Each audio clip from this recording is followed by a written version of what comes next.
En el otoño de 1955, Julián Vargas, un maestro relojero de una precisión legendaria, se desvaneció de su casa en Alquería Blanca. 50 años después, una carta oculta bajo una tarima de su taller, abandonado, revelaría que su final no fue un extravío producto de la vejez, sino el meticuloso silenciamiento de un hombre que sabía demasiado. El tiempo, que todo lo cura, a veces solo esconde la herida. Alquería Blanca, en plena meseta castellana, era un microcosmos de silencios y reputaciones heredadas, un lugar donde el sol endurecía la tierra y las miradas de los vecinos. En 1955, la vida del pueblo giraba en torno a la plaza, la iglesia y los campos de secano. Cada familia tenía su historia y cada historia sus secretos. La de Julián Vargas estaba a punto de convertirse en la más oscura de todas. Julián, a sus 72 años, era la antítesis del caos. Su mundo era el de los engranajes minúsculos y los tic-tacs acompasados. Su pulso, firme como el de un cirujano, devolvía la vida a mecanismos que otros daban por muertos. La idea de que un hombre tan metódico, cuya mente era un mapa de piezas y secuencias lógicas, pudiera simplemente perderse, resultaba una contradicción que en aquel entonces nadie se atrevió a señalar. El 14 de octubre de 1955 amaneció como un día cualquiera. Una neblina baja se aferraba a los campos, pero el sol prometía calentar la tarde. Los vecinos vieron a Julián a través del escaparate de su taller, con la lupa de relojero encajada en el ojo, absorto en su trabajo. Era una imagen tan familiar y tranquilizadora como la del campanario de la iglesia, cuyo reloj él mismo había construido y mantenía con devoción. Su rutina era un ritual inmutable. A mediodía cerraba el taller para comer en casa, seguido de una breve siesta. Por la tarde, volvía a su mesa de trabajo hasta que la luz natural comenzaba a escasear. Su vida, como los relojes que reparaba, se regía por una disciplina férrea. Cualquier desviación de esa pauta era, para él, un síntoma de que algo en el mecanismo del mundo no funcionaba correctamente. Esa tarde varios testigos lo vieron en la plaza del pueblo, compartiendo un café con su socio y amigo, Ricardo Morales. Ricardo era su opuesto, un hombre joven, ambicioso, con una energía arrolladora y grandes planes para modernizar Alquería Blanca. Hablaban de un proyecto común, una inversión en tierras que prometía traer prosperidad. La conversación, vista desde lejos, parecía la de dos amigos que compartían sueños y confianza. Nadie podía imaginar la tensión que se escondía bajo esa apariencia de camaradería. Julián, con su ojo para el detalle, había detectado una anomalía, una pequeña pieza que no encajaba en las cuentas del proyecto, una discrepancia que apuntaba directamente a la honestidad de su socio. El relojero, fiel a su naturaleza, no era hombre de dejar pasar una imperfección, por pequeña que fuera. Al caer la noche, la luz del taller de Julián no se encendió. Su puerta principal, que siempre cerraba con 3 vueltas de llave, fue encontrada entornada.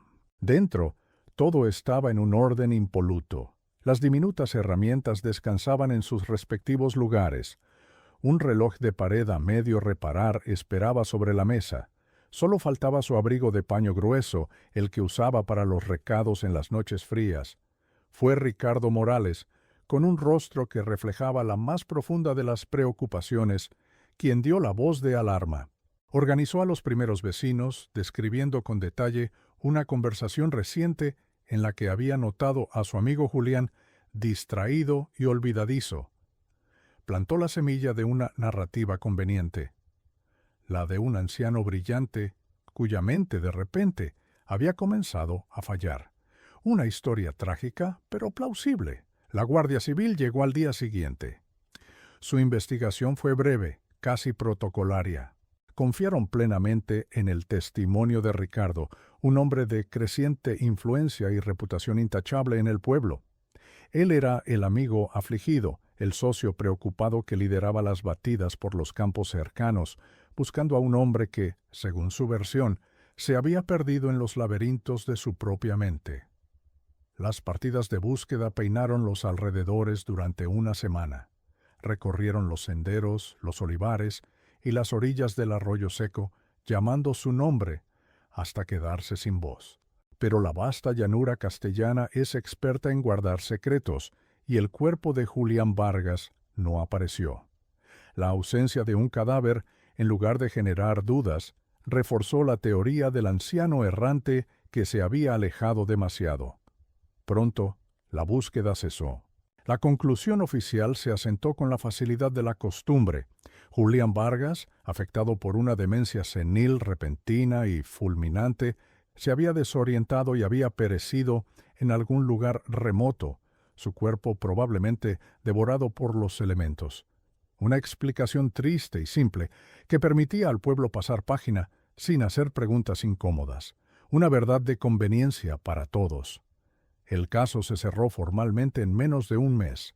La narrativa de Ricardo se convirtió en la historia oficial, repetida en las tabernas y en las puertas de las casas, hasta convertirse en un hecho incuestionable. El hombre que podía contar los segundos con solo sentir el pulso de un mecanismo se había perdido en el tiempo. Era una ironía cruel que nadie parecía dispuesto a analizar. La familia de Julián, residente en la ciudad y con poco contacto diario, aceptó la versión con una resignación dolorosa. ¿Cómo iban a cuestionar el testimonio del mejor amigo de su padre, el hombre que se mostraba tan devastado por la pérdida? La pena y la distancia les impidieron ver las grietas en una historia demasiado perfecta, demasiado redonda para ser completamente cierta. El taller del relojero fue cerrado a cal y canto. Sus herramientas, sus lupas y los relojes sin terminar quedaron congelados en el tiempo, como una cápsula que guardaba el último instante de una vida dedicada a la precisión. La casa se convirtió en una presencia fantasmal en el pueblo, un monumento silencioso a una tragedia que todos creían comprender, pero de la que nadie sabía realmente nada. Mientras tanto, Ricardo Morales prosperaba. Poco después de la desaparición, adquirió en solitario las tierras que formaban parte del proyecto conjunto. Su ambición no conocía límites y, sin la mirada escrutadora de su socio, su ascenso fue meteórico. Se convirtió en el benefactor de Alquería Blanca, un patriarca cuya generosidad compraba lealtades y, sobre todo, garantizaba el silencio colectivo. El recuerdo de Julián se fue desvaneciendo, transformándose en una anécdota local, un cuento con moraleja sobre las fragilidades de la vejez. Los niños que crecieron en los años 60 y 70 escucharon la historia del viejo relojero que se perdió y la aceptaron como parte del folclore del pueblo. La verdad había sido enterrada bajo capas de tiempo y olvido deliberado. Nadie se preguntó por qué un hombre tan apegado a su hogar desaparecería sin su reloj de bolsillo más preciado. Un regalo de Ricardo que nunca se quitaba. Nadie cuestionó la repentina aparición de una demencia sin síntomas previos. Nadie conectó la desaparición del relojero con el inmediato enriquecimiento de su socio. Las preguntas correctas nunca llegaron a formularse. La comunidad, consciente o inconscientemente, eligió creer la mentira. Era más fácil vivir con la idea de un accidente trágico que con la posibilidad de un mal mucho más profundo anidando en el corazón de su propio pueblo. El miedo a la verdad y al hombre que ahora controlaba sus destinos era un cerrojo más fuerte que cualquier puerta. Ricardo Morales, por su parte, interpretó su papel a la perfección durante décadas. Cada aniversario de la desaparición depositaba flores en la tumba vacía que la familia había erigido en el cementerio. Un gesto público de amistad eterna que servía para reforzar la mentira y cimentar su imagen de hombre leal y desconsolado. Una actuación magistral que duró 50 años. La casa de Julián permaneció cerrada, sus ventanas acumulando el polvo de 5 décadas. El tiempo parecía haberse detenido en su interior, preservando la escena tal y como fue abandonada aquella noche de octubre. Un escenario intacto, esperando a que alguien, finalmente, levantara el telón para revelar el verdadero drama que allí había tenido lugar. La herida de la desaparición nunca cicatrizó del todo, simplemente se cubrió con el tejido de una normalidad impuesta. Para la familia Vargas fue un dolor sordo y constante, una ausencia sin explicación. Para el pueblo, un tabú, un rincón oscuro de su memoria colectiva, que era mejor no remover por miedo a lo que pudiera encontrarse debajo. Así, la historia del maestro relojero quedó sellada, petrificada en la versión oficial. Un hombre bueno, una mente brillante y un final triste y solitario en los campos de Castilla.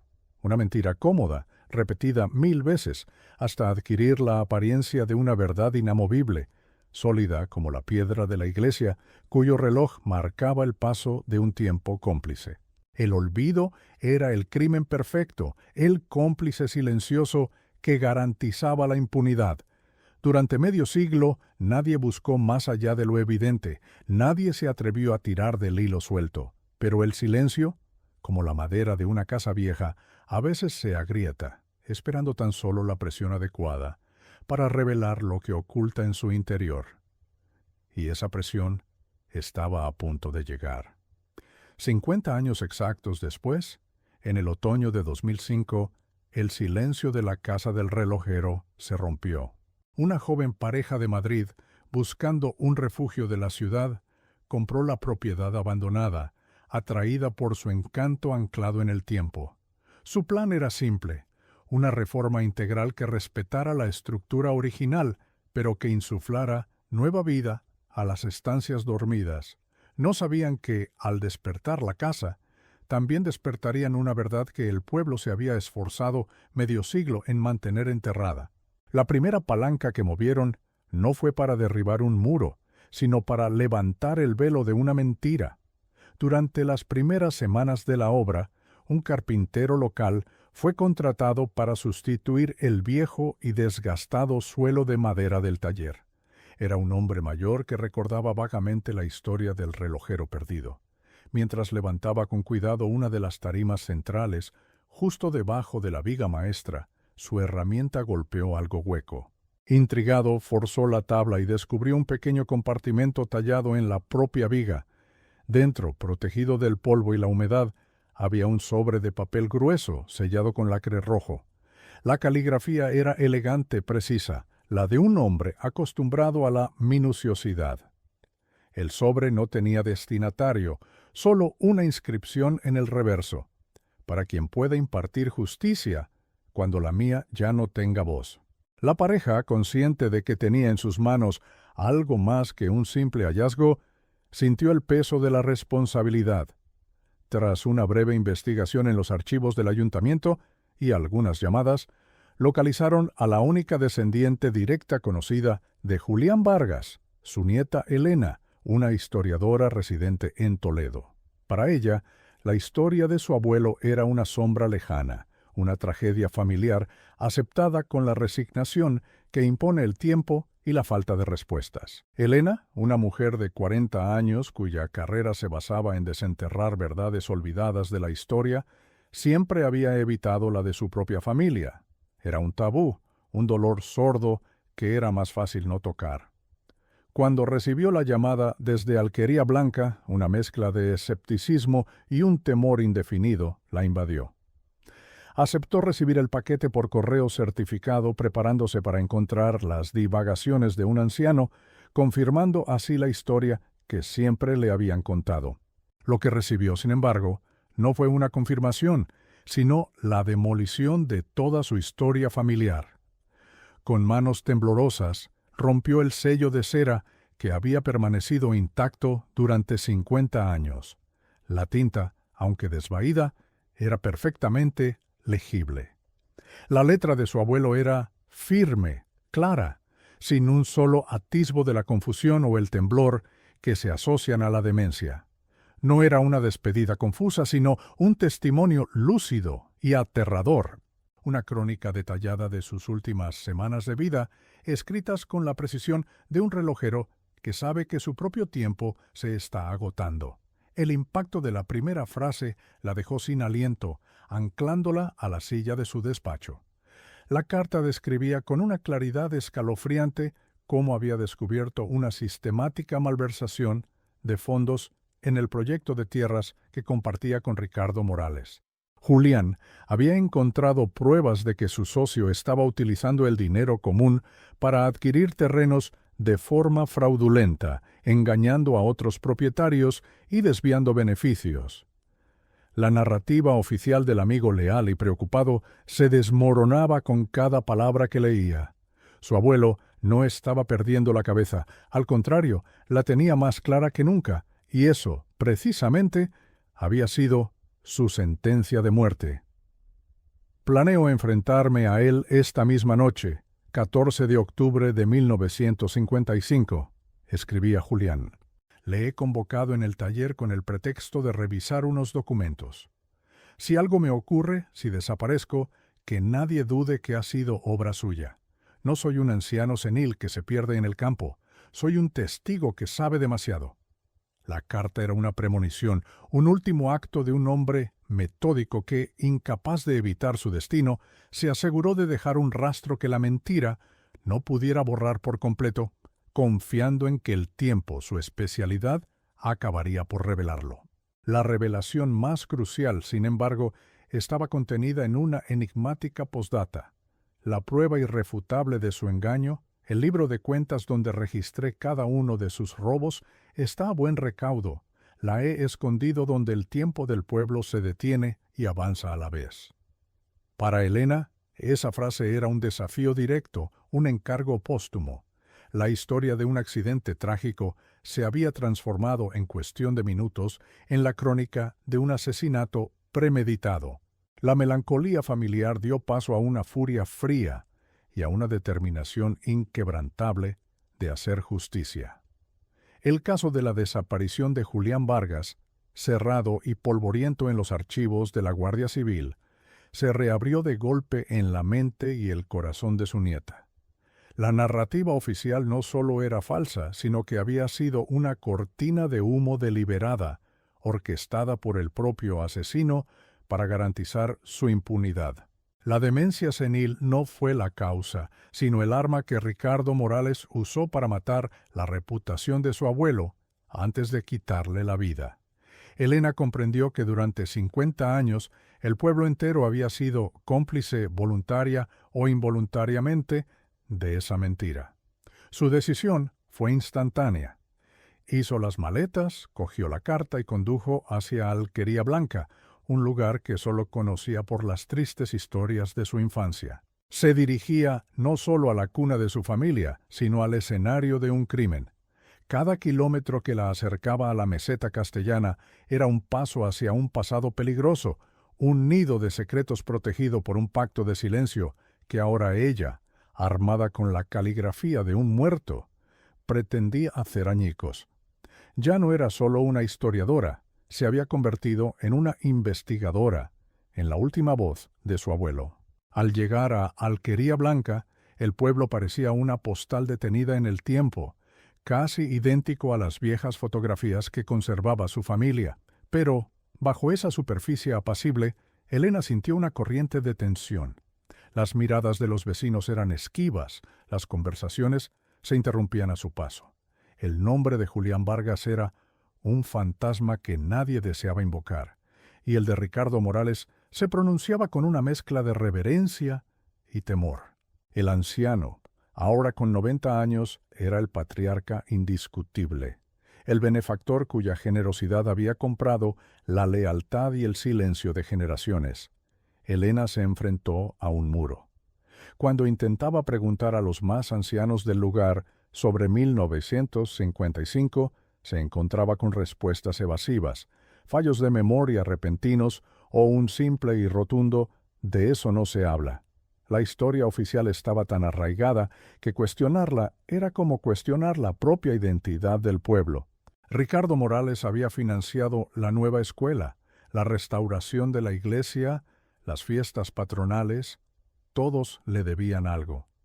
¿Quién se atrevería a desenterrar un posible crimen que mancharía el nombre de su mecenas por la palabra de una forastera? La historiadora comprendió que la carta, por muy contundente que fuera para ella, no era suficiente para derribar un legado construido con tanto esmero durante 5 décadas. Necesitaba la prueba irrefutable que su abuelo mencionaba, el libro de cuentas, la frase críptica donde el tiempo del pueblo se detiene y avanza a la vez, se convirtió en su única obsesión, la llave que podría abrir la cerradura del pasado. Empezó a pensar como él, a buscar la lógica de un relojero en un pueblo lleno de emociones y miedos irracionales. La narrativa inicial de la demencia había sido refutada categóricamente por la lucidez de la carta. La desaparición accidental ya no era una opción plausible. El caso, para Elena, había cruzado el umbral. Ya no era un misterio de persona desaparecida, sino una investigación de asesinato en toda regla. El cuerpo de su abuelo seguía sin aparecer, pero ahora tenía un sospechoso claro, un móvil evidente y un mapa del tesoro que conducía a la prueba definitiva. La esperanza de encontrar la verdad, antes inexistente, se convirtió en el motor de cada uno de sus pasos. El hallazgo fortuito del carpintero había sido la chispa necesaria para prender la mecha de una verdad latente. Aquel pequeño sobresellado con cera era un dispositivo de tiempo, cuidadosamente colocado por su abuelo, diseñado para activarse décadas después, cuando el poder del culpable quizás hubiera comenzado a flaquear, o cuando alguien con el coraje suficiente estuviera dispuesto a escuchar. Ese alguien era Elena, y acababa de llegar al pueblo para reclamar la historia que le habían robado a su familia y a su abuelo. Comenzó su búsqueda en el archivo municipal, revisando viejos registros de propiedad y actas notariales. Allí encontró la primera corroboración a las palabras de su abuelo. Apenas 2 meses después de la desaparición, Ricardo Morales había registrado a su nombre la totalidad de las tierras del proyecto conjunto, alegando que Julián le había vendido su parte poco antes de perderse. No había contrato, solo una declaración jurada firmada por 2 testigos que, casualmente, también habían recibido favores de Ricardo poco después. Las piezas comenzaban a encajar. La atmósfera del pueblo se volvía cada vez más opresiva. Elena sentía que caminaba sobre una fina capa de hielo que cubría aguas profundas y oscuras. La gente la observaba desde detrás de las cortinas, susurraba a su paso. No era bienvenida. Representaba una amenaza para la paz artificial que tanto les había costado construir. Su presencia era un recordatorio de que la prosperidad de Alquería Blanca podía tener sus cimientos sobre los huesos de un hombre inocente, una idea demasiado terrible de contemplar para la mayoría. Ricardo Morales, desde su mansión en la colina, fue informado de la llegada de la nieta de Julián. A sus 90 años, su cuerpo estaba postrado en una silla de ruedas, pero su mente seguía siendo tan afilada y controladora como siempre. No subestimó a Elena. Sabía que la verdad, como una mala hierba, siempre intenta abrirse paso. Ordenó a sus leales que vigilaran cada uno de sus movimientos, confiando en que el miedo y el tiempo seguirían siendo sus mejores aliados. La partida de ajedrez, interrumpida en 1955, acababa de reanudarse. Elena se dio cuenta de que estaba sola en su búsqueda. La Guardia Civil local, aunque intrigada por la carta, se mostró reacia a actuar sin pruebas más contundentes contra una figura tan poderosa como Ricardo. Le aconsejaron prudencia, una forma educada de decirle que no removiera el pasado, pero para Elena, el pasado no estaba muerto, ni siquiera era pasado. Estaba vivo y pulsaba bajo la superficie del pueblo, esperando ser exhumado. La justicia para Julián Vargas dependía exclusivamente de ella. Pasaba horas releyendo la carta, buscando pistas en cada trazo, en cada palabra elegida por su abuelo. La frase sobre el tiempo la perseguía día y noche. ¿Qué lugar en un pequeño pueblo de Castilla podía detener el tiempo y, a la vez, marcar su avance? Recorrió la plaza, la vieja ermita, el molino abandonado. Buscaba un lugar que representara la dualidad, un símbolo del legado de un relojero. La respuesta, como a menudo ocurre, había estado a la vista de todos desde el principio, marcando las horas de sus vidas durante décadas. La transición de la melancolía a la acción había sido brutal. El dolor sordo por un abuelo perdido se había transformado en una misión clara y definida. El objetivo ya no era simplemente llorar una ausencia, sino exponer a un asesino y restaurar la dignidad de la víctima. El descubrimiento de la carta no había traído paz, sino una guerra contra el olvido, contra el miedo y contra el hombre que había gobernado el destino de Alquería Blanca desde su trono de mentiras. La investigación oficial de 1955 había sido una farsa, un ejercicio de negligencia en el mejor de los casos y de complicidad en el peor. Confiaron en la palabra del único hombre que tenía motivos para mentir.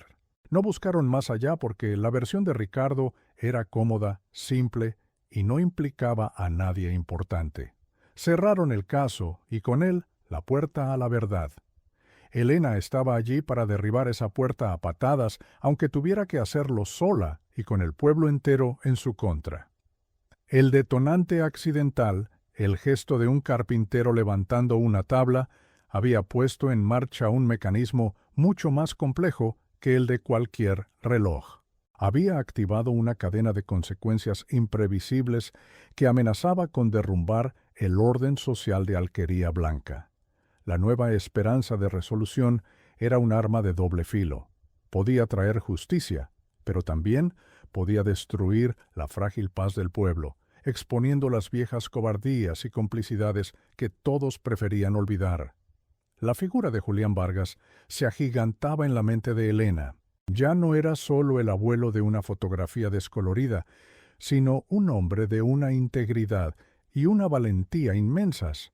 Un hombre que, sabiéndose condenado, utilizó sus últimas horas no para huir, sino para dejar un legado de verdad, una bomba de relojería destinada a estallar en el futuro. Elena sintió un profundo orgullo y la enorme responsabilidad de estar a la altura de ese último acto de resistencia de su abuelo. La tensión en el pueblo era palpable, una electricidad estática que precedía a la tormenta. La llegada de Elena y el rumor de la carta habían agrietado la superficie del silencio. Algunos vecinos mayores empezaban a recordar detalles extraños de aquella noche de 1955, pequeñas incongruencias que en su momento decidieron ignorar, pero que ahora, a la luz de la nueva información, cobraban un significado siniestro. El monolito de la mentira de Ricardo Morales comenzaba a mostrar sus primeras fisuras. Elena sabía que su siguiente paso era crucial. Debía descifrar el acertijo de su abuelo antes de que Ricardo pudiera anticiparse a sus movimientos. El libro de cuentas era la pieza clave, la prueba material que necesitaba para que la Guardia Civil actuara y para que el pueblo no tuviera más remedio que enfrentarse a su pasado. La confrontación era inevitable y Elena se preparaba para ella, reuniendo cada dato, cada testimonio susurrado, cada pieza de información que podía arañar del muro de silencio. El choque entre el pasado y el presente era inminente. La verdad, encapsulada durante 50 años en un sobre bajo una tarima, había sido liberada. Su poder era inmenso, capaz de reescribir la historia, de derrocar a un patriarca y de devolver la dignidad a un hombre olvidado. La investigación de Elena no era solo un asunto familiar, era una batalla por la memoria colectiva de todo un pueblo, una lucha para demostrar que el tiempo no siempre consigue enterrar los crímenes. La urgencia se apoderó de ella. Cada día que pasaba era una oportunidad para que Ricardo reforzara sus defensas, para que los testigos potenciales se asustaran aún más y para que la verdad volviera a esconderse. La carta le había abierto la puerta, pero ahora tenía que recorrer el oscuro pasillo que se extendía más allá, sin saber qué monstruos encontraría al final. La única certeza que tenía era que no podía dar marcha atrás. La justicia para Julián Vargas había esperado ya demasiado tiempo. El descubrimiento en el taller había reabierto una herida que Alquería Blanca creía cicatrizada. Pero no era una herida, sino una fosa común donde solo yacía una víctima, pero cuya existencia culpaba a muchos. Elena, la nieta del relojero, se había convertido en la arqueóloga de esa fosa, dispuesta a excavar hasta el fondo sin importar a quién salpicara el barro o cuántos cimientos de la comunidad tuviera que remover para llegar hasta los huesos de la verdad. La carta había sido el mapa, pero el territorio era mucho más peligroso de lo que había imaginado. El poder de Ricardo Morales no era solo económico, era una red de favores, deudas y miedos que envolvía a cada habitante. Desafiarle era desafiar al propio pueblo. Elena se aferró a las palabras de su abuelo, a su lógica y a su coraje, preparándose para el siguiente movimiento en esta partida mortal contra el tiempo.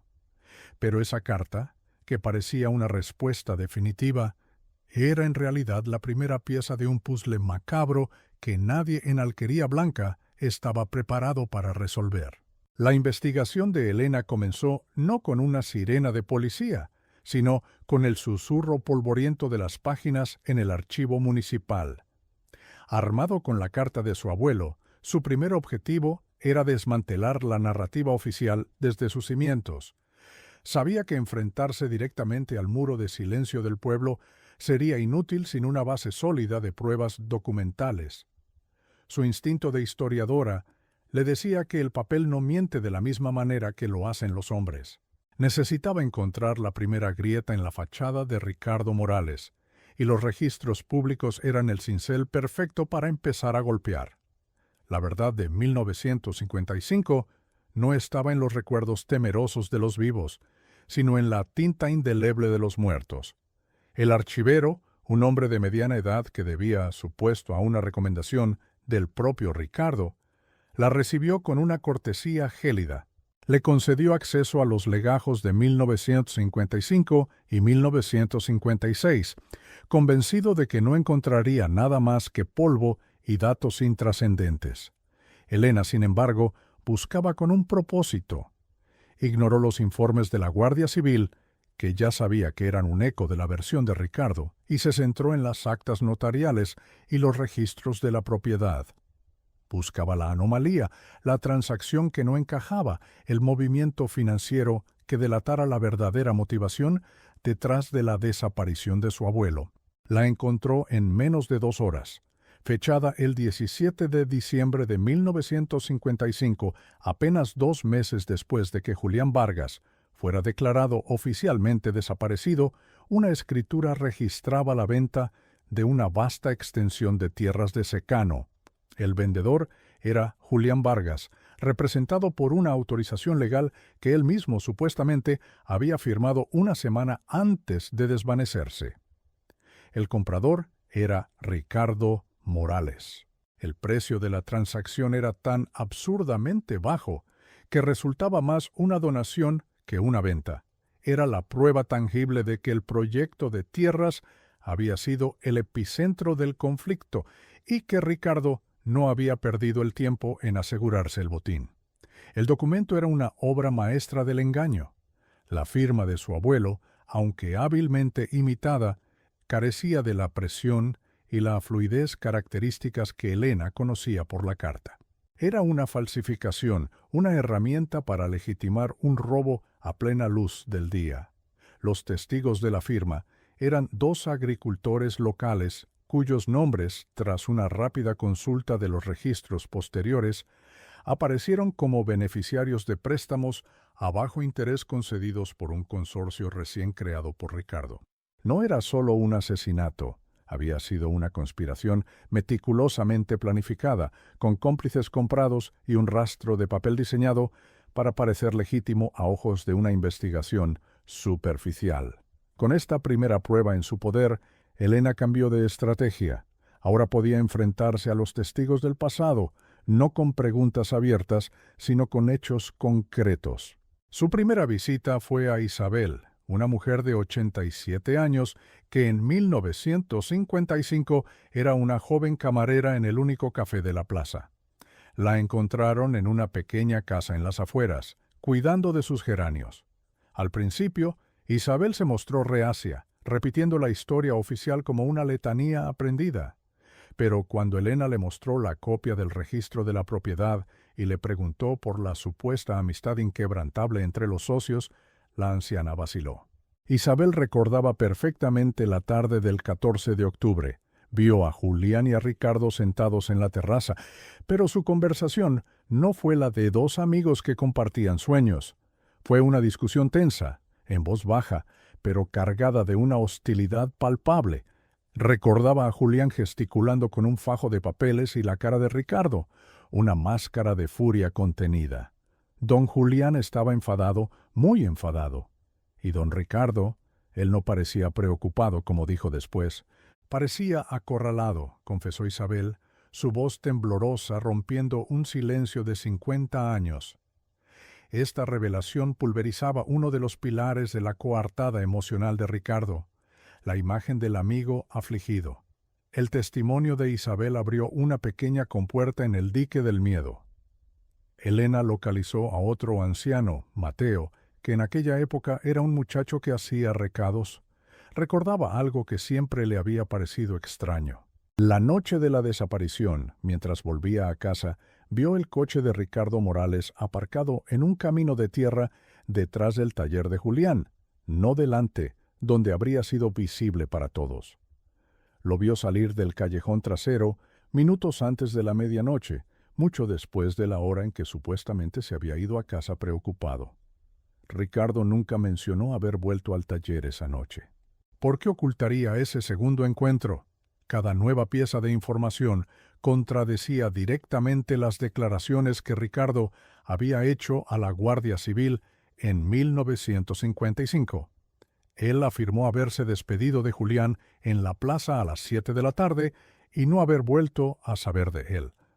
Pero Isabel lo situaba en una acalorada discusión, y Mateo lo colocaba en la escena del crimen a una hora mucho más tardía y comprometedora. La fachada de respetabilidad del patriarca comenzaba a agrietarse, revelando la oscuridad que se escondía debajo. Elena estaba reconstruyendo no solo la verdad del asesinato, sino también la anatomía de la mentira que lo había encubierto. La paranoia empezó a instalarse en Alquería Blanca. La presencia de Elena y sus preguntas incesantes eran como una piedra lanzada a un estanque en calma, y las ondas estaban llegando a la mansión de Ricardo Morales. Aunque confinado a su silla de ruedas, su red de informantes seguía intacta. Empezaron a llegarle los ecos de las conversaciones de Elena con Isabel y Mateo.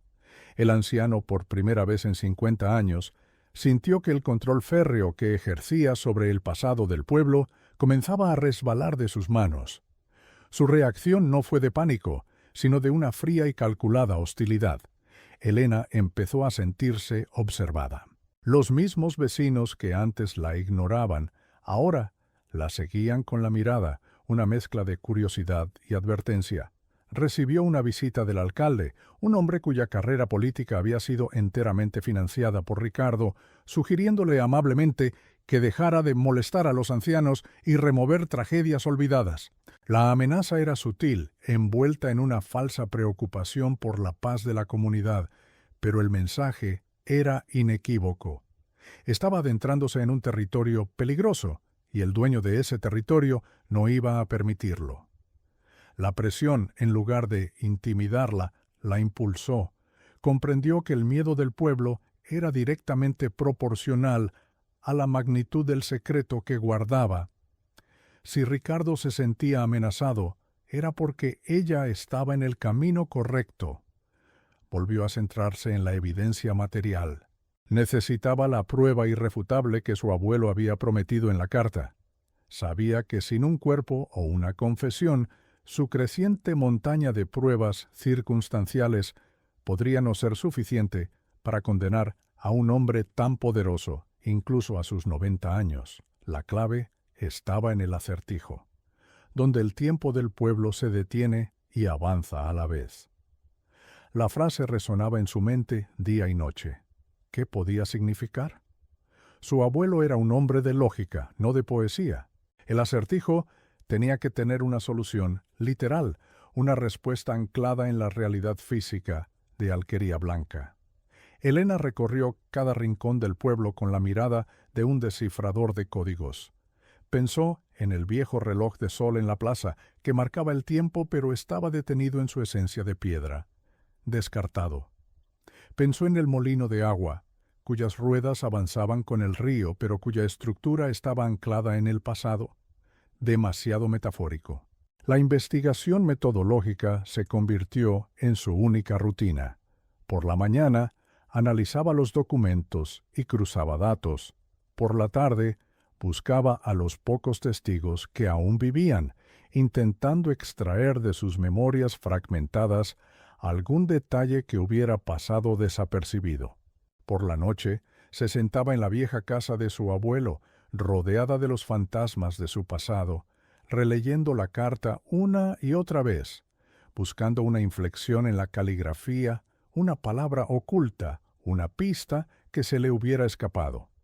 La soledad de su misión era abrumadora, pero la voz de su abuelo, tan clara en la carta, le daba fuerzas para continuar. La tensión entre Elena y el entorno de Ricardo se intensificó. Un día encontró una de las ruedas de su coche pinchada. Otro día, el archivero le negó el acceso a ciertos documentos, alegando una nueva normativa de conservación. Eran pequeños actos de sabotaje, diseñados para frustrarla, para hacerla sentir que no era bienvenida. Pero cada uno de estos actos hostiles era, en sí mismo, una confirmación. Reforzaban su convicción de que Ricardo Morales tenía algo muy grande y muy oscuro que ocultar. Si fuera inocente, ¿por qué recurrir a la intimidación en lugar de ofrecer su ayuda para limpiar el nombre de su mejor amigo? El foco de Elena se agudizó, dejó de buscar en los lugares obvios y empezó a pensar como un relojero. ¿Cuál era la obra cumbre de su abuelo en Alquería Blanca? ¿Cuál era su legado más visible, la pieza de la que se sentía más orgulloso? La respuesta la golpeó con la fuerza de una revelación mientras estaba sentada en la plaza, mirando hacia arriba. El gran reloj de la torre de la iglesia. Su abuelo lo había construido pieza a pieza y había sido el único encargado de su mantenimiento durante 40 años. Era un mecanismo que marcaba el avance del tiempo para todo el pueblo, pero su maquinaria interna, oculta a la vista, permanecía inalterada, detenida en su diseño original. El tiempo del pueblo avanzaba en su esfera, pero se detenía en sus engranajes.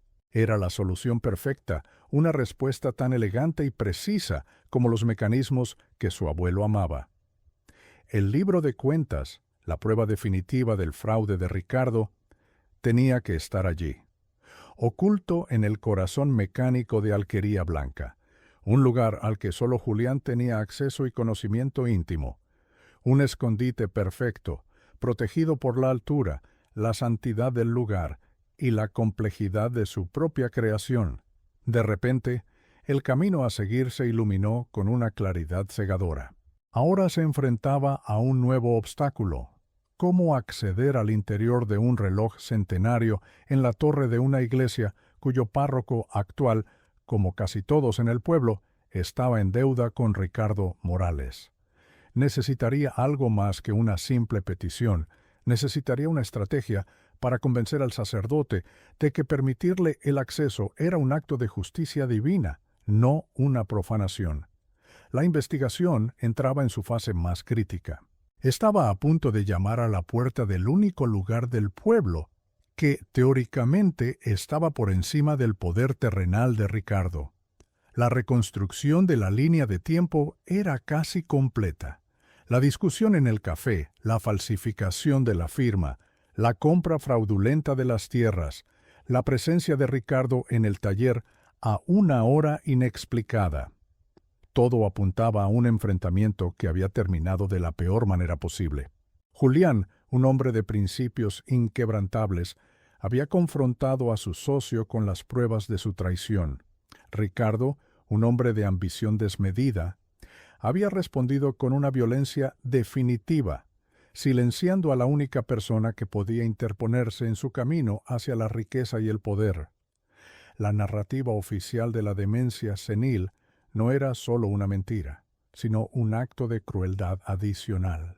Ricardo no solo había matado a su abuelo, sino que había asesinado su reputación, destruyendo el legado de una mente brillante para justificar su desaparición. Había convertido a la víctima en la causa de su propia tragedia, una manipulación psicológica tan efectiva que había perdurado durante medio siglo. Elena sintió una oleada de rabia fría. Su misión ya no era solo encontrar la verdad, sino restaurar la dignidad que le habían robado a Julián Vargas. La confrontación con Ricardo Morales era inevitable, pero Elena sabía que debía esperar. Acusarle ahora, sin la prueba física que mencionaba la carta, sería un error fatal. El anciano era un maestro de la manipulación y su palabra, respaldada por décadas de aparente generosidad, todavía pesaba más que la de una forastera que removía el pasado. Necesitaba el libro de cuentas. Ese pequeño libro era la única arma capaz de derribar el imperio de mentiras que Ricardo había construido. La investigación había transformado a Elena. La historiadora académica, acostumbrada a la distancia segura de los siglos, se había convertido en una detective tenaz, impulsada por un profundo sentido de la justicia familiar. Cada obstáculo, cada mirada hostil, cada puerta cerrada, solo servía para afianzar su determinación. Estaba luchando por un hombre al que apenas había conocido, pero cuya integridad y coraje sentía ahora correr por sus propias venas. Era la nieta del relojero y había llegado la hora de ajustar las cuentas con el pasado. Su plan estaba trazado. Primero, conseguir el acceso a la torre de la iglesia. Segundo, encontrar el libro de contabilidad. Tercero, presentar esa prueba irrefutable a la Guardia Civil, forzándolos a actuar de una vez por todas. Sabía que los próximos pasos serían los más peligrosos. Estaba a punto de atacar el corazón simbólico del pueblo y, al hacerlo, declararle la guerra abierta al hombre que lo controlaba todo. Ya no había vuelta atrás. La verdad estaba al alcance de su mano, oculta tras el tic-tac incesante del reloj de la iglesia. ¿Y si Ricardo se anticipaba a sus movimientos? La pregunta la asaltaba en las largas noches en la casa silenciosa. ¿Podría el anciano, desde su silla de ruedas, adivinar su descubrimiento y mover sus piezas para bloquearla una vez más? La carrera contra el tiempo, la especialidad de su abuelo, se había vuelto literal. Elena sentía que cada segundo que pasaba era una ventaja para su enemigo. La urgencia la consumía, una mezcla de miedo y expectación ante lo que estaba a punto de desatar sobre aquel pueblo anclado en su mentira. La fachada de Ricardo Morales, aunque agrietada, aún se mantenía en pie. Para la mayoría de los habitantes de Alquería Blanca, seguía siendo el benefactor, el hombre que había traído la prosperidad. Cuestionarlo era cuestionar la base misma de sus vidas. Elena comprendió que no solo estaba luchando contra un asesino, sino contra la comodidad de una mentira colectiva. Para hacer justicia a su abuelo, tendría que obligar a todo un pueblo a enfrentarse a la incómoda verdad de que su paz se había construido sobre los cimientos de un crimen. El análisis de las pruebas era demoledor. La cronología de los hechos, las contradicciones en los testimonios y el móvil financiero dibujaban un cuadro de culpabilidad inequívoco. Faltaba la pieza central, la que convertiría las sospechas en certezas y las acusaciones en una condena. El libro de cuentas no solo incriminaría a Ricardo por malversación, sino que demostraría que Julián tenía en su poder información que lo convertía en un testigo extremadamente peligroso. Era la prueba del móvil, la razón por la que un hombre metódico y pacífico había sido eliminado. La nueva investigación había desenterrado con éxito los huesos de la vieja mentira. Ahora solo faltaba encontrar el cuerpo de la verdad. Elena repasó mentalmente el rostro de Ricardo Morales en las viejas fotografías. joven, ambicioso, con una sonrisa que no llegaba a los ojos, vio en él la semilla de la crueldad que le había permitido prosperar sobre la desgracia de su amigo. No era un monstruo evidente, sino uno mucho más peligroso, el que se esconde tras la máscara de la normalidad y la respetabilidad. El contraste entre los dos hombres era absoluto. Julián, el artesano, el hombre cuya vida se regía por la precisión y la honestidad. Ricardo, el empresario, el hombre cuya vida se regía por la ambición y la ausencia de escrúpulos. Había sido un choque inevitable, una colisión entre dos visiones del mundo. En 1955, la visión de Ricardo había ganado a través de la violencia y el engaño. En 2005, Elena estaba decidida a que la visión de su abuelo prevaleciera a través de la verdad, por tardía que ésta fuera. La visita al párroco sería el siguiente movimiento en su partida de ajedrez contra el patriarca de Alquería Blanca. Se preparó para el encuentro, ensayando sus argumentos, reuniendo la poca evidencia que podía compartir sin revelar toda su estrategia. Sabía que tendría que apelar a la conciencia del sacerdote, a su deber moral por encima de sus lealtades terrenales. Era una apuesta arriesgada, pero la única que le quedaba. El destino de su investigación pendía de una conversación y de la llave de una vieja torre. La metodología de Elena había sido impecable. Había combinado el rigor del análisis documental con la tenacidad de la investigación de campo, superando el muro de silencio con paciencia y lógica. Había honrado el legado de su abuelo no solo buscando justicia, sino haciéndolo con la misma precisión y atención al detalle que él aplicaba a sus relojes. Ahora, la maquinaria de la verdad que ella había puesto en marcha estaba a punto de dar la hora decisiva. El silencio de 50 años estaba a punto de romperse por el sonido de unos engranajes. Elena miró una última vez hacia la torre de la iglesia que se recortaba contra el cielo del atardecer. Allí arriba, en la oscuridad, entre el latido metálico del tiempo, la esperaba la voz final de su abuelo, la prueba de un crimen que se había negado a desaparecer, que había esperado pacientemente, como un mecanismo de relojería perfecto, el momento exacto para salir a la luz y hacer justicia. ¿Qué revelaría exactamente ese libro de cuentas? ¿Contendría solo cifras o también anotaciones personales de su abuelo que arrojaran más luz sobre la traición de Ricardo? La anticipación era casi insoportable.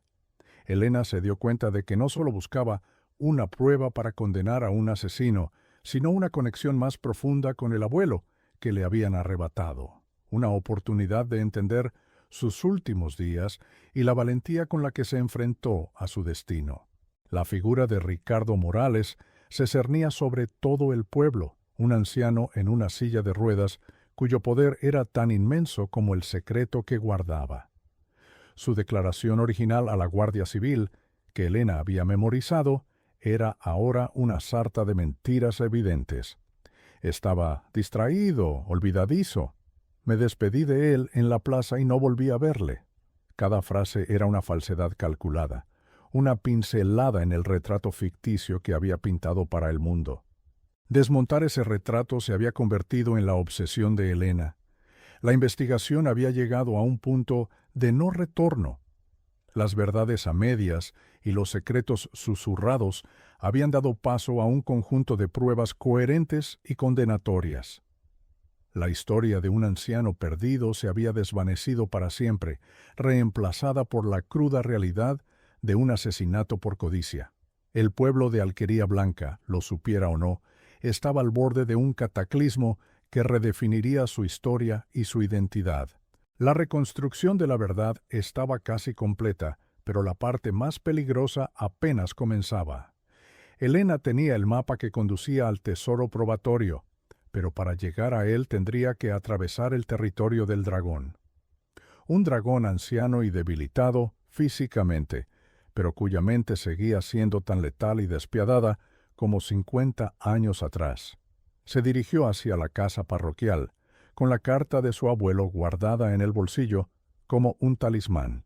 Cada paso sobre las viejas piedras de la plaza era un paso hacia la confrontación final. Ya no era solo la nieta de Julián Vargas, era su albacea, la ejecutora de su última voluntad. La verdad estaba encerrada en las alturas, marcando cada segundo que pasaba. Pero el tiempo, que había sido el cómplice de Ricardo durante medio siglo, estaba a punto de convertirse en su juez. Con el libro de contabilidad en su poder, Elena sabía que la siguiente fase no podía ser delegada. La confrontación con Ricardo Morales tenía que ser personal, un acto de justicia simbólica antes de que interviniera la ley. Se dirigió a la mansión de la colina, un edificio que había sido el centro de poder de Alquería Blanca durante décadas, sintiendo el peso no solo del libro, sino de la historia no contada de su abuelo. Cada paso que daba hacia la puerta principal era un paso que Julián Vargas nunca pudo dar, una reclamación de la verdad que le fue arrebatada junto con su vida. Era el momento de que el arquitecto de la mentira se enfrentara a la prueba de su crimen. Ricardo la recibió en su biblioteca, un espacio opresivo lleno de libros que nunca había leído y trofeos que celebraban una vida de falsa respetabilidad. Postrado en su silla de ruedas, su fragilidad física contrastaba violentamente con la arrogancia que aún ardía en sus ojos. Elena, sin preámbulos, colocó el pequeño libro de cuentas sobre la mesa de caoba pulida que los separaba. El sonido seco del cuero contra la madera resonó en el silencio de la estancia, un eco del golpe final que había sellado el destino de su abuelo. No hizo falta decir de qué se trataba. La mirada de Ricardo lo reconoció al instante. El anciano, lejos de mostrar pánico, esbozó una sonrisa condescendiente, una máscara de poder que había perfeccionado durante 50 años. Negó la autenticidad del libro, calificándolo como el producto de una mente enferma, las divagaciones de un hombre que ya no distinguía la realidad de la ficción. Acusó a Elena de ser una oportunista, de profanar la memoria de su propio abuelo con fantasías para obtener algún tipo de beneficio. Su actuación era magistral, la de un hombre tan acostumbrado a su propia mentira que casi parecía creerla. Era la misma estrategia que había usado en 1955, asesinar la reputación de la víctima. Pero Elena estaba preparada para ello. Mientras Ricardo hablaba, sus palabras se convirtieron en un ruido de fondo. Ella repasaba mentalmente la carta de su abuelo, buscando el detalle que se le escapaba. Entonces la frase la golpeó con la fuerza de una revelación, mi confesión final, guardada con mi pieza más querida. El reloj de la torre era su obra magna, pero no su pieza más querida. Ese título pertenecía a algo mucho más personal, un objeto que simbolizaba la traición misma, el reloj de bolsillo de plata que Ricardo le había regalado y que, según los testimonios, Julián llevaba siempre consigo. El trofeo del asesino. Comprendió en ese instante que Ricardo, en un acto de arrogancia suprema, se habría quedado con el reloj. Era el símbolo definitivo de su victoria sobre el hombre que casi lo había desenmascarado. Elena se levantó abruptamente, interrumpiendo el monólogo del anciano. No dijo nada más. Simplemente lo miró con una certeza gélida en sus ojos y abandonó la biblioteca, dejando a Ricardo desconcertado, creyendo haber ganado la escaramuza. Pero Elena no se retiraba. Iba a buscar la pieza que completaría el puzzle, el corazón mecánico de toda aquella oscuridad. Su investigación acababa de encontrar su verdadero norte. Sabía que necesitaba una brecha en la fortaleza de Ricardo, alguien desde dentro. Su investigación la llevó hasta María, una antigua cuidadora del anciano, despedida años atrás por un motivo trivial, y que albergaba un profundo resentimiento. Elena la encontró en un pueblo cercano y con paciencia, sin mencionar el asesinato, le preguntó por las rutinas y las obsesiones de su antiguo jefe. María, al principio recelosa, pronto empezó a hablar, describiendo a un hombre paranoico y controlador. Mencionó una pequeña caja de madera de nogal que Ricardo guardaba en su caja fuerte, un objeto que nadie podía tocar y que él mismo limpiaba cada semana. Esa era la confirmación que necesitaba. Con el testimonio de María, sumado al libro de contabilidad y a las declaraciones de los otros testigos, Elena presentó un caso sólido ante la Guardia Civil. El joven sargento, que inicialmente se había mostrado escéptico, ya no pudo ignorar el peso abrumador de las pruebas circunstanciales. Por primera vez en 50 años, la maquinaria de la justicia oficial se puso en marcha contra el patriarca de Alquería Blanca. Se emitió una orden de registro para la mansión, un acto que habría sido impensable en el pueblo tan solo unas semanas antes. El monolito del poder de Ricardo comenzaba a desmoronarse. El registro de la mansión se llevó a cabo con una tensión casi palpable. Ricardo Morales, flanqueado por su abogado, observaba desde su silla de ruedas, su rostro una máscara impasible de indignación. Pero cuando los agentes, guiados por la declaración de María, abrieron la caja fuerte y extrajeron la caja de nogal, una fisura imperceptible apareció en su compostura.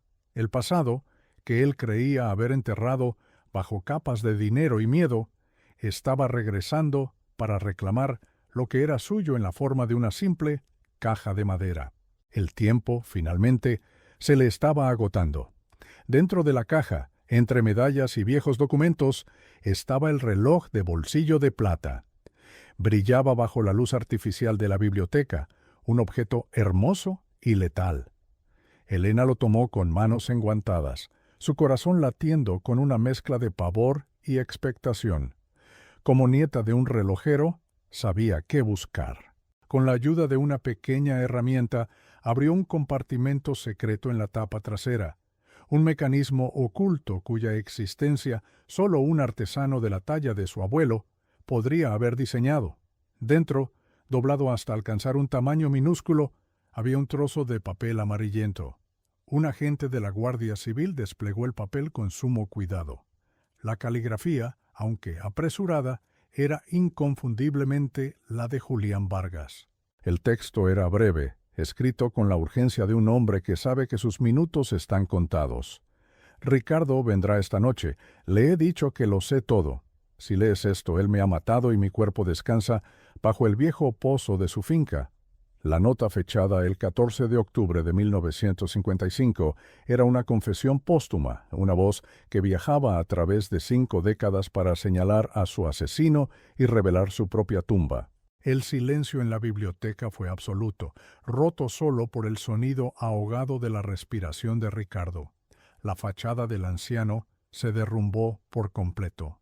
El color desapareció de su rostro y su cuerpo, antes rígido de arrogancia, se hundió en la silla como un muñeco sin cuerdas. La prueba era irrefutable, una combinación perfecta de la premeditación de la víctima y la soberbia del asesino.